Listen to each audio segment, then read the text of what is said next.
Nepal टेनके TV हाम्रो सरोकार तपाईकै आवाज।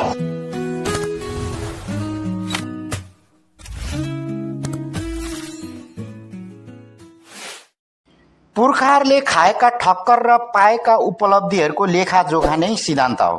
त्यसैले क्रान्तिको पहिलो ग्यारेन्टी पनि सिद्धान्त नै हो, जसले हामीलाई भविष्यको बाटो देखाउँछ, गल्ती गर्नबाट जोगाउँछ। क्रान्तिका जति सुकै राम्रा नारा लगाए पनि सिद्धान्तहीनता राजनीति केवल स्वार्थको प्रतिस्पर्धा बन्न जान्छ। कम्युनिस्ट आन्दोलनको इतिहासको निर्माणमा रगत पसिना बगाएका समस्त अग्रजहरूको विरासतले हामीसँग अपेक्षा गरेको छ।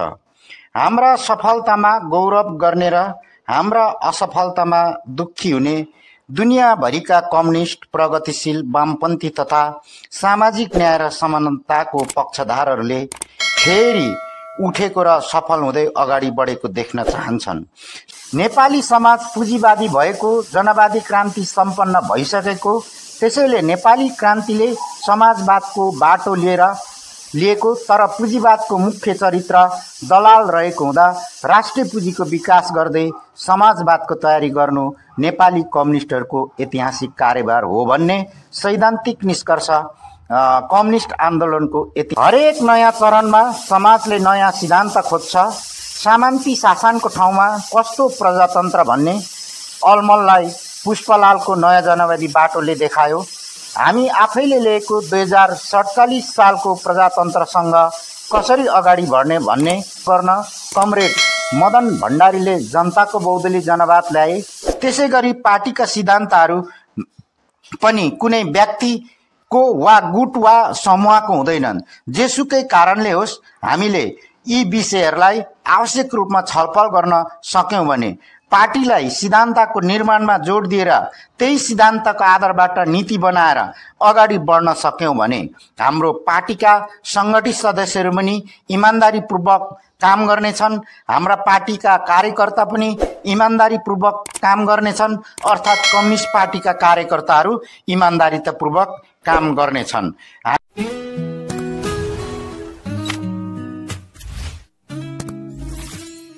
नेपाल टेनके टिभी हाम्रो सरोकार तपाईकै आवाज।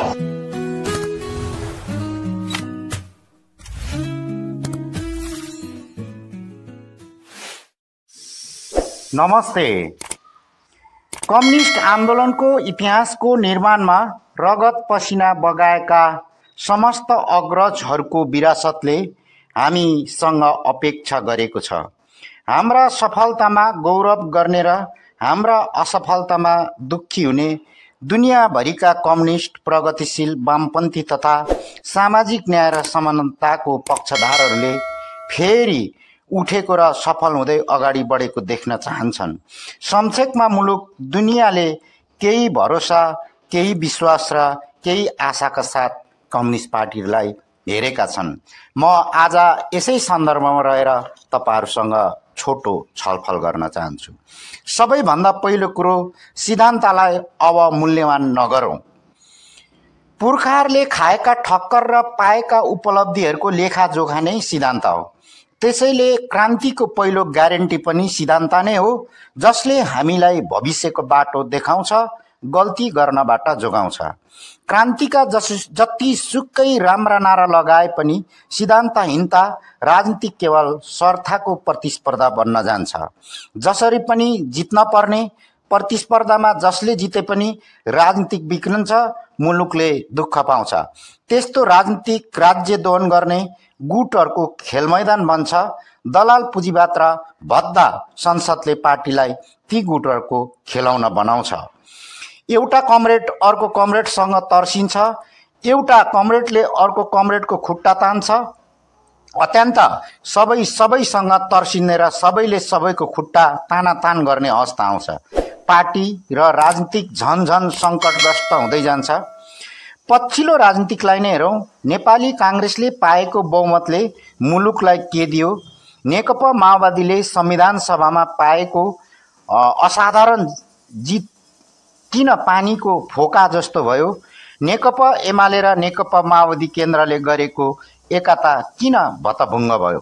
यस्ता प्रश्नको जवाफ केवल कुनै व्यक्ति वा तिनका गुटका दाबीमा होइन, बरु कस्तो सिद्धान्त भएको पार्टीले त्यस्ता व्यक्ति वा गुट जन्माउँछ र समाजले क्षति बेहोर्छ भनेर खोज्नु पर्दछ। हरेक नयाँ चरणमा समाजले नयाँ सिद्धान्त खोज्छ। सामन्ती शासनको ठाउँमा कस्तो प्रजातन्त्र भन्ने अलमललाई पुष्पलालको नयाँ जनवादी बाटोले देखायो। हामी आफैले लिएको 2047 सालको प्रजातन्त्रसँग कसरी अगाडि बढ्ने भन्ने अन्य मनस्तकहरूलाई सामना गर्न कमरेड मदन भण्डारीले जनताको बहुदलीय जनवाद ल्याए। नेपाली समाज पुँजीवादी भएको, जनवादी क्रान्ति सम्पन्न भइसकेको, त्यसैले नेपाली क्रान्तिले समाजवादको बाटो लिएको, तर पुँजीवादको मुख्य चरित्र दलाल रहेको हुँदा राष्ट्रिय पुँजीको विकास गर्दै समाजवादको तयारी गर्नु नेपाली कम्युनिस्टहरूको ऐतिहासिक कार्यभार हो भन्ने सैद्धान्तिक निष्कर्ष कम्युनिस्ट आन्दोलनको ऐतिहासिक उपलब्ध हो। स्मरण रहोस्, त्यही निष्कर्षका आधारमा नेकपा एमाले र नेकपा माओवादी केन्द्रको एकता सम्भव भएको थियो। तर त्यस कार्यभारलाई कार्यक्रमको रूपमा व्याख्या गर्न नसक्दा कम्युनिस्ट आन्दोलन सैद्धान्तिक रूपले 9औं महाधिवेशनभन्दा अघि बढ्न सकेको छैन। संक्षेपमा सिद्धान्तले हामीलाई अगाडि बढाउँछ, सिद्धान्तहीनताले फुटाउँछ, कमजोर बनाउँछ, गुट उपगुट सिर्जना गर्छ। अब कहाँ छ त समस्या? हामीले कृषि, उद्योग, शिक्षा, स्वास्थ्य, सामाजिक न्याय र समानता, रोजगारी, सुशासन, पर्यावरण, विदेशी सम्बन्धमा कस्ता नीति बनाउँछौँ, कसरी लागू गर्छौँ, जसले राष्ट्रिय पुँजीको विकास र समाजवादको हरेक सदस्यको योग्यता कस्तो हुन्छ, तिनको योग्यताको परीक्षण कसरी हुन्छ, आफ्नो सरकार हुँदा प्रधानमन्त्री मन्त्रीहरूले के गर्छन्, कसरी गर्छन्, प्रादेशिक सरकार र स्थानीय सरकारहरूले के गर्छन्, पार्टीका नीतिहरू कसरी बनाइन्छ, कस्ता व्यक्तिहरू पार्टी सदस्यका लागि योग्य हुन्छन्, कमिटीका निर्वाचन कसरी गरिन्छ जस्ता सबै समस्याहरूको समाधान संगठनात्मक सिद्धान्तले गर्छ र त्यसका आधारमा पार्टीको विधान बन्छ। यसरी कार्यदिशा, कार्यक्रम, लेनिनवादी संगठनात्मक सिद्धान्त र विधानको सङ्गतिपूर्ण पार्टी व्यवस्था बन्छ। हामीले कार्यदिशा त बनायौँ, तर कार्यक्रम अझैसम्म बनाएनौँ भने, कार्यक्रम नबनेपछि कार्यक्रमलाई लागू गर्न संगठनात्मक सिद्धान्त र विधान पनि बनाइएन भने, अर्थात् हामीले समाजवादको झण्डा त बोकेका छौँ, तर कता हिँड्दैछौँ भन्ने स्वयं हामीलाई नै थाहा छैन। समस्याको मूल जड यही नै हो, जसको कारण अहिले पनि व्यापक मान्छेहरूमा सिद्धान्तहीनताको कुरा छ। सिद्धान्त नभए, वास्तवमा एउटा सिद्धान्त छैन भने त्यसले नीति बनाउँदैन। सिद्धान्त टेकेरै नीति बन्ने हो, त्यही नीतिको आधारमा व्यावहारिक कार्यान्वयन गर्ने हो। उपरोक्त असङ्गतिले गर्दा संसद, पार्टी, सरकार र राजनीतिकले एकापछि अर्को धक्का खाँदै गयो। राष्ट्रिय पुँजीको विकास र समाजवादको बुझाइ व्यक्ति पछि फरक भए। गएको 8-9 वर्ष पार्टीको नीति कार्यक्रममाथि कुनै प्रशिक्षण कार्यक्रम आयोजना भएन। विचार सिद्धान्त वा मार्क्सवाद वा जनताको बहुदलीय जनवादमा यी कुनै गतिलो चर्चा समेत भएन। दलाल पुँजीवाद, राष्ट्रिय पुँजी के हो, दलाल पुँजीवाद कोसँग लड्छ जस्ता यावत प्रश्नहरूसँग वास्तवमा कार्यकर्ताहरूलाई प्रशिक्षण नै भएन। समाजवादको तयारी भनेको के हो, त्यसका लागि कसले के गर्नुपर्ने हो, सिद्धान्त निर्माण गर्ने विधि के हो, सिद्धान्त कसले बनाउँछ, कसरी बनाउँछ जस्ता प्रश्न नै उठ्न छाडे। त्यसले पार्टी पहिले के ठिक वा के गलत हो भनेर विश्लेषण गर्न सकेन। अर्थात् पार्टीका कार्यकर्ताहरूले के ठिक के बेठिक भनेरै छुट्याउन सकेनन्। अराजक र गुटबन्दी बढ्दै गयो। नेताहरूका स्वार्थको छदममा पार्टी फस्यो। त्यही यावत पार्टी विभाजन, सरकारको विघटन हुँदै गयो। किटानीका साथ के भन्न सकिन्छ भने, यदि यो कमजोरीलाई नसुधार्ने हो भने, गल्ती दोहोऱ्याउँदै हामी गयौँ भने समयले हामीसँग पनि ब्याजका साथ सिद्धान्तमा खेलबाडको मूल्य चुक्ता गर्नेछ। त्यसो भएको हुँदा हामीले यी चिजहरूलाई पनि बहुत गम्भीरतापूर्वक सोच्नुपर्ने हुन्छ। मेरो आफ्नो कुरा के हो भन्दाखेरि मूलभूत सैद्धान्तिक दिशाका हिसाबले नेकपा एमाले ठिक ठाउँमा छ।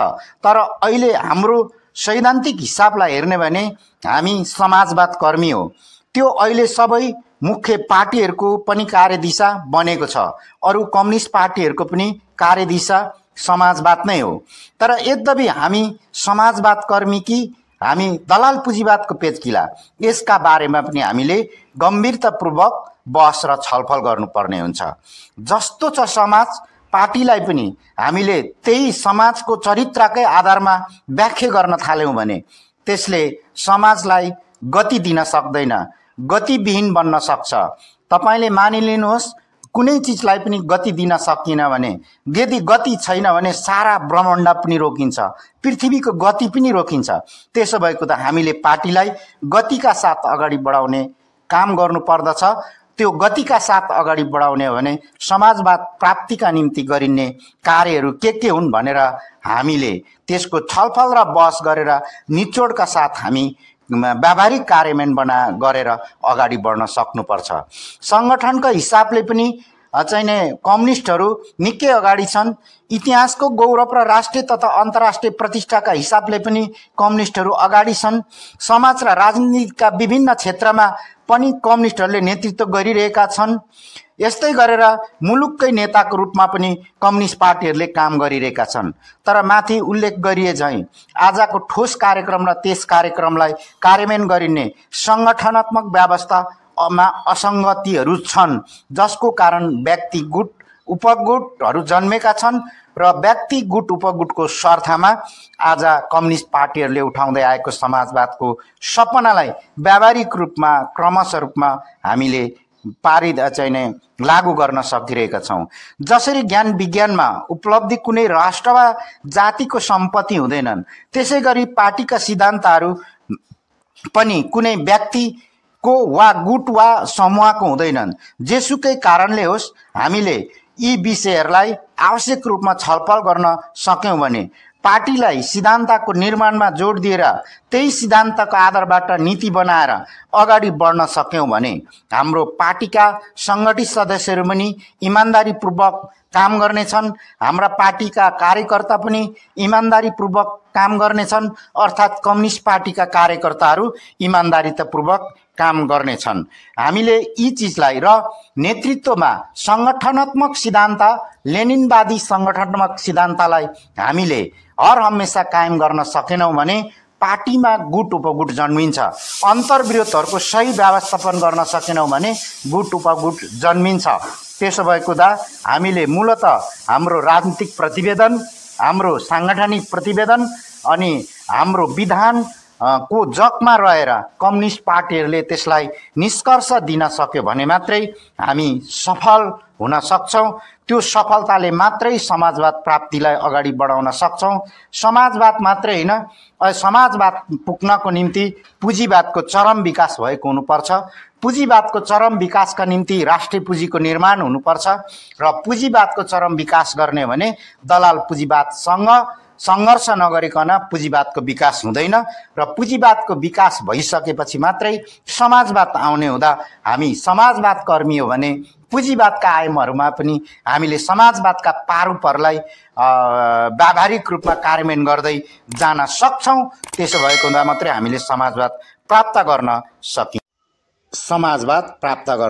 सकिन्छ।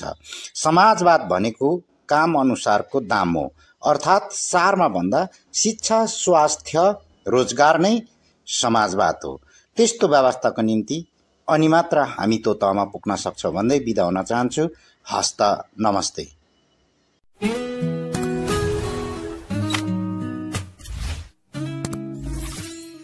नेपाल 10 के टिभी, हाम्रो सरोकार, तपाईकै आवाज।